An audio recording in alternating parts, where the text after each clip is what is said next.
So we will start with section 3, since I already did section 1 and 2 in the other one. So we had this question number 1, what were the characteristics of the Harappan Civilization? So remember, the Harappan Civilization is the first one that appears along the, that we connect with India. It's located along the Indus River, which is in modern-day Pakistan, but we consider that a part of Indian civilization. It did well for a very long time. The people there built really cool cities. But what's interesting, the thing that they didn't build was they didn't build walls. Right? So this would indicate that they were peaceful people. They didn't fight much. They didn't need walls because no one was trying to invade them. What they built instead of walls were things like baths. Also, incidentally, not a lot of weapons were found here either. They also, one thing that's curious, they made a lot of these seals that had their writing on it. Unfortunately, we can't read them. But even though we can't read the seals, what's interesting is those seals are found in Mesopotamia as well. And bronze and tin have been found in the Harappan civilization, but it doesn't naturally occur there. So this would seem to indicate trade. And it's likely that the people in the Harappan civilization traded cotton cloth for bronze with the people of Mesopotamia. So that shows this kind of international connection, even though these are different civilizations. And I also emphasize how their cities were really cool because they had things like sewers, which are nice. And they also used these standardized bricks. All the bricks were like the same size, or they had like a variety of bricks that were all different sizes, but they were standardized. So 2x4, 4x6, that kind of thing. And that made it easier to build these cities, and also shows that this is a shared civilization. Now, one thing, I apologize I didn't mention this. So if you look at that slide, you'll notice that there's 4 questions in bold, 1 through 3 and 5, and then question 4. So you all sent me questions. I just bolded those questions and went through and added the PowerPoint. So 4, no one asked me about, so I'm not going to go over 4. I'm just going through the other ones. So the next question was, who were the Aryans? Why were they able to displace Harappan civilization? Well, the Aryans were a group of people who migrated to India from somewhere else. People argue about where they came from, but we do know that they migrated to India. And they're able to slowly take power because the Harappan civilization, remember, was going into decline. Right? They probably had food issues or something. That seems to be the main reason why people go into decline. And they weren't very warlike. And the Aryans, in contrast, were a warrior society. So you have a group of people who don't fight much versus a group of people who their whole civilization is based around fighting. And the Aryans had advanced military technology, and I showed you this image last time, chariots, which were literally able to run people over. And even if they didn't run you over, they can chase after you and then shoot you with the bows and arrows that the passenger was carrying. So very advanced military, hard to deal with. So the next question was, what were the characteristics of Aryan religion? So remember, this is an important issue because the Aryans were not a unified state. They were not a unified political system. Rather, they were unified by shared religious beliefs. Technically speaking, we call their religious beliefs Brahmanism. This is not a class on religion, so I'm going to call it Hinduism because that's eventually what it's going to become. So united by their beliefs in Hinduism. This was used to justify their conquests because they said, these enemies of ours, they don't follow the correct religion, so it's okay for us to conquer them. Key also to their religion were written scriptures, things called Vedas. Vedas were scriptures that focused on offering sacrifice to the gods, which was the correct way of worshiping them. Now, one thing I want to emphasize, if you are a religious person now, you're used to worshiping God directly. But in this civilization, this time, these Vedas were not designed for everyone. They were designed for the priests to read. There was a special priestly class that was on top in this in the civilization. They were like the best group of people in the civilization, according to how they valued things. And those people basically kind of ran the show. And they were the ones that were supposed to read the Vedas and perform the rituals to keep everything going properly. No one asked question 4, so I won't go over it. Question 5 was, what were the 4 sights that Siddhartha Gautama witnessed? What did he think of the Varnas, rituals, and gender? What were the 4 noble truths? So first of all, just remember, Siddhartha Gautama, we call him the historical Buddha. Buddhists believe there are many Buddhas. He's the one that founded Buddhism, though, in our time period. Now, he was the son of a king, and the king had been told by a holy person, your son will either become a holy man, or he's going to become a great warrior. King, of course, wanted his son to become a great warrior and then a great king, and he didn't want him to become a holy man, so he didn't want him to see anything that involves suffering. The logic being that we become more religious when we suffer, right? People tend to pray more when things are going bad. When things are going well, we don't pray as much. So that he lives this life of pleasure. He's not allowed to see anyone who's old or sick or anything like that. But then one day his dad goes on a business trip, and he goes out one day, and he sees, what did he see? First sight? Old man. He saw, I know it's harder when I'm in back. He saw an old man, right? And he had never seen an old person. He's like, oh my gosh, I'm going to lose this useful body, and I don't want to be gross, but this is just a good way to remember it. Remember, they talked about how he would make love to his wife like all the time, like on a roof, and they fell off the roof, and it didn't even interrupt them, right? They didn't even say ow. That's how healthy their bodies were. And he looks at this old person, and is like, oh, I'm going to lose that healthy body, right? So, this is bad. I'm going to get old, but he's curious, so he goes out another day, and what's he see the second day? Sick person, right? So, I'm old, but I may get old. That will take several decades. At least I can have fun now. But sick, I could become sick tomorrow. I could get sick this very day, right? So now I can't even just be in denial that, this will happen later. It could happen right now. And I'll lose all that pleasure. The third sight was a corpse. Wow, even old sick people can still have fun, right? Even old sick people can still have fun. Grandparents, they get old, their health isn't great, but they still love playing with their grandkids. But wow, when you're dead, you can't do any of that stuff. So he's really depressed, things are not good.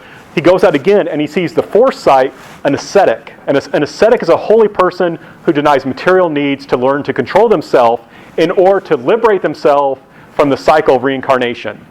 Remember, in Hinduism, there's this belief that we're in the cycle of reincarnation. The goal, though, is to leave that cycle for union with God, basically. It's more complex than that, but for our purposes, that's good enough. So how do you do this, right? And here's the thing about Siddhartha Gautama. He was wanting to do this now in this life. He didn't want to live a lot of lives. Hinduism taught you have to live a lot of lives. He says, I want this now. I want enlightenment now. And he said, you don't get enlightened by your varna. Doesn't matter what your varna is. Remember, varnas are the social status. Make sure you know the difference between varnas and Vedas, because they're easy to confuse. Vedas are scriptures. Varnas are social classes. But he says, it doesn't matter what varna you are.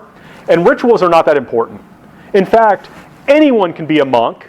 That is a person who devotes themselves, they won't even get married, they devote themselves to seeking enlightenment. Or even a nun. He even says women can do this, which was pretty extraordinary for the time period. Now, how can you say that anyone can do this? Well, the Four Noble Truths. Anyone, no matter what their varna, no matter their gender, can follow the Four Noble Truths.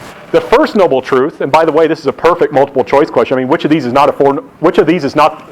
following is not a noble truth, right? So just so you know, this is a perfect question. I'm lazy, I will probably ask it. The first noble truth is life is suffering. That's the problem. What's the cause of our problem? Grasping. We try and hold on to things. We have desires, attachments to things that cannot make us happy. Right? I may really want something, and that makes me impatient. And then when I get it, eventually I get bored of it. I want a new video game. I'm looking forward to getting it. And then I'm impatient while waiting. When I finally get it, I enjoy it for a while, and then eventually I get bored. And that is the kind of thing that makes us suffer. So if we can overcome that grasping, overcome that desire, if we can overcome this by giving up that desire. If I no longer desire things that can't give me happiness, then I will be happy. Right? That's the idea. Now, it doesn't mean you have to give up this stuff totally. You just shouldn't be grasping it. You shouldn't be holding on to it so tightly. Now, how do you do this? By following the Eightfold Path. That's how you do it. And the Eightfold Path, I don't expect you to remember all 8 folds, but it's things like right action, right thought, right speech. But that is a noble truth. So you do want to remember that you overcome suffering by following the Eightfold Path. By following the Eightfold Path, you give up desire, you give up grasping, you give up attachment. Therefore, you never suffer. And the idea is once I'm no longer grasping this world, holding on to this world, then I can be liberated from reincarnation and achieve enlightenment. Right? That's the basic idea. Now, naturally, this idea would encourage nonviolence because, if I lose my temper, right, if someone cuts me off, when I'm driving and I get really angry and shout at them, or, sometimes someone will even punch someone for doing something like that. Well, doesn't that mean they're grasping? Right? That's what made you so angry was you were grasping. That's what led to the violence. Right? So it tends to encourage nonviolence because violence shows grasping, which is the problem. Okay, on to politics. Lots of people had questions about this. So what was the significance of the Mauryan Empire? What helped inspire it? So it was inspired, first of all, by the Persians coming and conquering part of India and Alexander the Great coming and conquering part of India. So Indians learned about building great empires, but both those guys eventually left. The Persians left, Alexander the Great left. Right? So they said, we can do this too. Right? We can do this too. So this gave them an example and an opportunity for them, for Chandragupta, you don't have to remember his name, but I just gave it to you, to expand and build the Mauryan Empire. Right? So he's inspired by these empires, but because they left, he then had the opportunity to build them up, to make his own Indian empire. And the significance of the Mauryan Empire is it's the first empire in India to be ruled by Indians. Right? First empire in India to be ruled by Indians. Now, why was Ashoka able to conquer so much? Why did he adopt Buddhism as a state religion? As a side, I will also post these PowerPoints on Blackboard as well. So why was Ashoka able to conquer so much? Why did he adopt Buddhism as a state religion? Well, remember, we watched that video clip, and he had a large and professional army that was well trained. That will help you conquer. But you'll also recall he had 9,000 war elephants, which is not only cool, but I mean, it's like a modern tank corps, right? It's easier to conquer people when you've got 9,000 elephants. And what was also interesting, remember, he understood that you had to actually get your military to the battlefield safely, and you don't want them like dying of thirst if they're going through an area without water, so he actually made sure that the roads that he would build had like wells and ponds where people and elephants could drink water. Now, remember, I just mentioned how he embraces Buddhism, which seems weird because Buddhism encourages nonviolence. Remember, he embraced it after he defeated his last major enemy.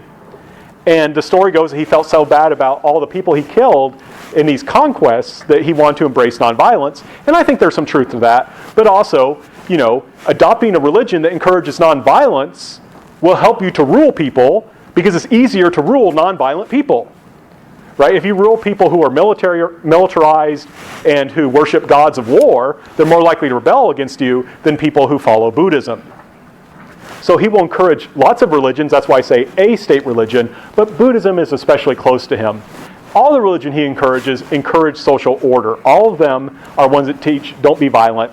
And of course, when you're giving religions money, they're not going to look a gift horse in the mouth, they're going to praise the government. If I'm a monk who lives in a temple that Ashoka built, I'm going to say good things about Ashoka. Why did the Mauryan Empire decline? Why was it difficult to establish a unified government for all of India? So Ashoka was a really strong ruler, and the problem was after he died, the rulers weren't as strong. And they weren't able to hold together this massive empire. And it was, we have to emphasize, a massive empire. I mean, the thing was huge. And they just weren't up to keeping this thing together. So it fell apart into lots of different smaller states. There's like 23 states here, where originally Ashoka had ruled one. Now, there were multiple causes for this. One was language. Indians spoke and wrote in different languages, so it was difficult to understand each other. Right? It's hard to hold together a civilization when people can't understand each other. There was also very diverse geography. There's deserts, there's jungles, there's hills, there's plains, there's forests. There's lots of different types of culture, or lots of different types of geography. Not only does that make military conquest difficult, because one type of army works well in one area, elephants are really, really good in flat areas because they can charge. Elephants are terrible in mountains, right? And also, different geographies gives you different cultures. People are different depending on their environment. And also, of course, it was just big. This is a period when there's no cell phones, no airplanes, not even cars. If you want to go somewhere, if you want to send a message, it takes quite a long time to send the message. So if Ashoka wants to ask someone, how are things going down in the southern India, take a long time for the message to get there, a long time to get an answer. So in India, you're going to have a shared society and religion without political unity. I like to compare it to medieval Europe, which is very different from China, which is going to be focused around unity. And I'm going to go ahead and do section 4 with section 3 because there was only one question. In what ways was China divided? And the key thing was China was divided in the same way that India was divided. Right? China has the same problems that India had. What were those problems? If we go back, language. Chinese people spoke different kinds of Chinese. They had different dialects, couldn't always understand each other. China, like India, has very diverse geography, and China is big. Right? So they had the exact same problems. So, now here's